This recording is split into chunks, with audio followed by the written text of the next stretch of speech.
வணக்கம். பரபரப்பு மீடியா செய்திகளுக்காக நான் நிரோஷன். ஒரு அமெரிக்க மேல்முறையீட்டு நீதிமன்றம் ஜனாதிபதி ட்ரம்ப் பல நாடுகளின் மீது விதித்த இறக்குமதி வரிகள் சட்டவிரோதமானவை என்று தீர்ப்பளித்தது. இது ட்ரம்ப் நிர்வாகத்திற்கு ஒரு புதிய பின்னடைவை ஏற்படுத்தியது.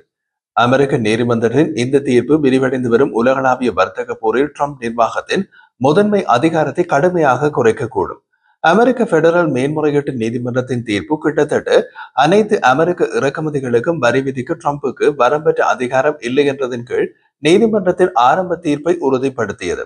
ஆனால் மேன்முறையீட்டு நீதிபதிகள் தங்கள் உத்தரவை அக்டோபர் நடுப்பகுதி வரை நடைமுறைப்படுத்துவதை தாமதப்படுத்தினர்.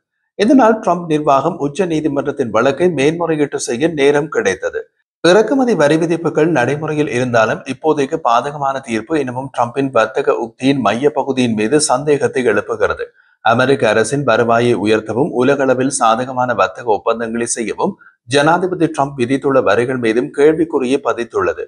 ஜனாதிபதி ட்ரம்ப் தனது இறக்குமதி வரி விதிப்பு அதிகாரங்களில் ஏற்படும் எந்த ஒரு தடையும் கடுமையான விளைவுகளை ஏற்படுத்தும் என்று எச்சரித்துள்ளார்.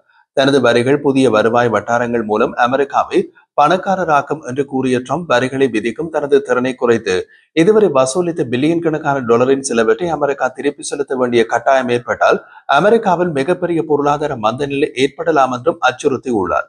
அது பற்றி அவர் மேலும் கூறிய போது, இன்று ஒரு உயர் மேல்முறையீட்டு நீதிமன்றம் நமது வரிகள் நீக்கப்பட வேண்டும் என்று தவறான தீர்ப்பை கூறியது. ஆனால் இறுதியில் அமெரிக்கா வெற்றி பெறும் என்று அவர்களுக்கு தெரியும் என்று ட்ரம்ப் சமூக ஊடகங்களில் கணித்துள்ளார். இந்த வரிகள் எப்போதாவது நீக்கப்பட்டால் அது நாட்டுக்கு முழுமையான பேரழிவாக இருக்கும். ட்ரம்ப் அப்படி கூறினாலும் உச்ச நீதிமன்றம் ட்ரம்ப் நிர்வாகம் வெற்றி பெறுவதற்கான உத்தரவாதம் இல்லை என்றே அமெரிக்க சட்ட நிபுணர்கள் கூறுகிறார்கள். உச்ச நீதிமன்றத்தில் ட்ரம்பின் பெரிய அளவிலான வரி அதிகாரங்களுக்கான கூற்றுகள் ஒரு மேன்முறையீட்டு போராட்டத்தை எதிர்கொள்ளக்கூடும். பல முன்னணி கன்சர்வேட்டிவ் மற்றும் சுதந்திரவாத வழக்கறிஞர்கள் மற்றும் அறிஞர்கள் ஜனாதிபதியின் வரி விதிப்பு நடவடிக்கைகள் சட்டவிரோதமாக செய்யப்பட்டதாக கூறியுள்ளனர். ட்ரம்பின் வரி விதிப்புகள் எங்கே சறுக்குகின்றது என்றால், அமெரிக்காவின் முன்னணி வர்த்தக பங்காளிகள் மீது கடுமையான வரிகளை விதிக்க ட்ரம்ப் பல தசாப்த கால பொருளாதார அவசர கால சட்டத்தை எந்த அளவுக்கு பயன்படுத்தலாம் என்ற கேள்விதான். வெளிநாடுகளுக்கு இறக்குமதி வரி விதிப்பு செய்ய ட்ரம்ப் பயன்படுத்திய சட்டம் வரிகளை பற்றியே குறிப்பிடவில்லை. ஆனால் ட்ரம்ப் எப்படியும் அந்த சட்டத்தை பயன்படுத்தி கொண்டார்.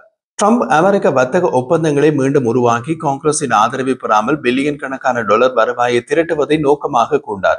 அதற்கு ட்ரம்ப் பயன்படுத்திய சட்டத்தின் பேர் சர்வதேச அவசர பொருளாதார அதிகார சட்டம் அல்லது சுருக்கமாக IEEPA. இந்த சட்டம் ட்ரம்பின் வரி விதிப்பின் உக்தியின் மையமாகும். அந்த சட்டம் இல்லாமல் அவர் விதிக்கக்கூடிய வரிகளிலும் அவை விதிக்கப்படக்கூடிய கால அளவிலும் ட்ரம்ப் கடுமையாக மட்டப்படுத்தப்படுவார். வரம்பற்ற வர்த்தக அதிகாரம் பற்றிய ட்ரம்பின் கூற்றுக்கள் உடனடியாக சிறு வர்த்தகங்கள் மற்றும் அமெரிக்க மாநில அரசுகளிடமிருந்து சட்டப்பூர்வ சவால்களை ட்ரம்புக்கு ஏற்படுத்தின. அமெரிக்க மாநில அரசுகள் ஜனாதிபதிக்கு வெளியிட உரிமை இல்லாத வெளிநாட்டு பொருட்களின் மீதான வரிகளால் நிதி ரீதியாக பாதிக்கப்பட்டதாக கூறின.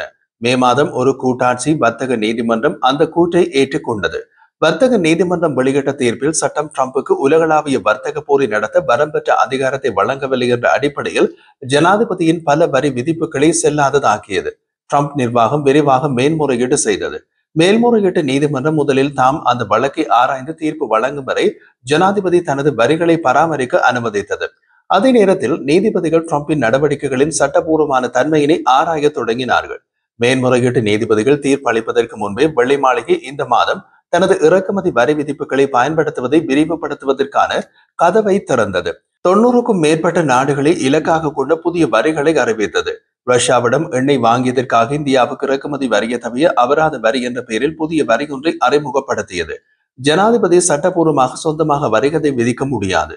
மேலும் IEEPA அவருக்கு வரம்பற்ற ஒருதலை பெற்ற இறக்குமதி வரி விதிப்பு அதிகாரத்தை வழங்கவில்லை என்று வழக்குகளில் ஒன்றை தொடர்ந்து சிறு வர்த்தகங்களை பிரதிநிதித்துவப்படுத்தும் லிபர்டி ஜஸ்டிஸ் சென்டரின் வழக்கு இயக்குனர் ஜெஃப்ரி ஷஃபாப் கூறினார். இந்த சட்டவிரோத வரிகளால் ஏற்படும் நிச்சயமற்ற தன்மை மற்றும் தீங்கிலிருந்து இந்த முடிவு அமெரிக்க வர்த்தகங்களையும் வாங்குவோரையும் பாதுகாக்கிறது.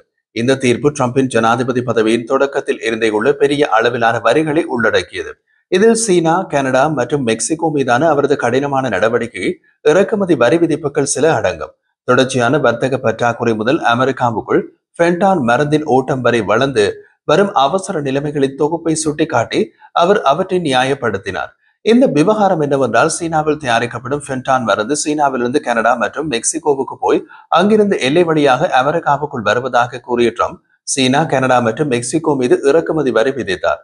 மருந்து அமெரிக்காவுக்குள் வருகிறது என்றால் அதை தடுக்க வேண்டியது அமெரிக்க எல்லை பாதுகாப்பு மற்றும் உள்ளக பாதுகாப்பு அமைப்புகளே தவிர அதற்காக வரி விதிப்பை செய்வதற்கு அமெரிக்க ஜனாதிபதிக்கு அதிகாரம் கிடையாது. இந்த மாதம் தொடங்கி கூடுதல் நாடுகள் மீது வரிகளை விதிக்க ட்ரம்ப் பொருளாதார அவசரகால அதிகாரங்களையும் பயன்படுத்தினார். மொத்தம் 50% வரை வரிகளை விதித்தார். ட்ரம்புக்கு முன்பு பதவியில் இருந்த எந்த ஜனாதிபதியும் இறக்குமதிகளுக்கு வரி விதிக்க பொருளாதார அவசரகால சட்டத்தை பயன்படுத்தியதில்லை. ட்ரம்பின் முதல் பதவி காலத்தில் வெளிநாட்டு தடைகளை விதிக்க பயன்படுத்தப்படும் IEEPA பெரிய அளவிலான இறக்குமதி வரி விதிப்புகளை விதிக்க பயன்படுத்த முடியுமா என்பது குறித்து அவரது ஆலோசகர்களுக்கு கேள்விகள் இருந்தன. இருப்பினும் கடந்த தேர்தல் மூலம் வெள்ளை மாளிகைக்கு ட்ரம்ப் திரும்பிய போது அவரது ஆலோசகர்கள் பல்வேறு காரணங்களின் அடிப்படையில் பொருளாதார அவசர நிலையை அறிவிக்க முடியும் என்ற முடிவுக்கு வந்தனர். மேலும் IEEPA சட்டத்தை விரைவாக வரி விதிக்க உதவும் ஒரு கருவியாக அவர்கள் பார்த்தார்கள் என்று வாஷிங்டனில் உள்ள சட்ட நிறுவனமான சிட்லி ஆஸ்டினில் சர்வதேச வர்த்தக நிபுணர் டெட் மர்ஃபி கூறினார். வர்த்தக துறையில் ஜனாதிபதியால் பல விஷயங்களை செய்ய முடியும் என்று அவர் கூறினார். இந்த முடிவின் அடிப்படை பகுதி அமெரிக்க அரசியலமைப்பால் காங்கிரசுக்கு வரிகளை மதிப்பிடும் அதிகாரம் வழங்கப்பட்டுள்ளது என்பதை அனைவருக்கும் நினைவூட்டுவதாகும். காங்கிரசின் ஒப்புதல் இல்லாமல் வெள்ளை மாளிகை வரிகளை விதிக்க முடியும். ஆனால் அவை அவற்றின் நோக்கம் மற்றும் கால அளவில் கடுமையாக மட்டுப்படுத்தப்பட்டிருக்கும். இதில் ட்ரம்ப் கார்கள் மற்றும் எஃகு மீது விதித்துள்ள தேசிய பாதுகாப்பு தொடர்பான பிரிவு 232 வரிகளும் ஒரு குறிப்பிட்ட காலத்திற்கு அதிக வரிகளை விதிக்க அனுமதிக்கும் பிற வர்த்தக சட்டங்களும் அடங்கும். உதாரணமாக 1974 ஆண்டு வர்த்தக சட்டத்தின் பிரிவு 122 ஒரு ஜனாதிபதி உலகளவில் 150 நாட்கள் வரை 15% வரிகளை விதிக்க அனுமதிக்கிறது. வரி விதிப்பு 15% விட மேலே போக முடியாது. அதுவும் அதிகபட்சம் 15 நாட்கள் மட்டுமே இந்த வரிகள் நடைமுறையில் இருக்கும். அது நீடிக்க முடியாது. மேலும் இந்த ஒரு தற்காலிக நடவடிக்கையாக பயன்படுத்தப்படலாம். அதற்கு மேல் ஜனாதிபதிக்கு அதிகாரம் கிடையாது என்று சட்டம் மட்டுப்படுத்துகின்றது.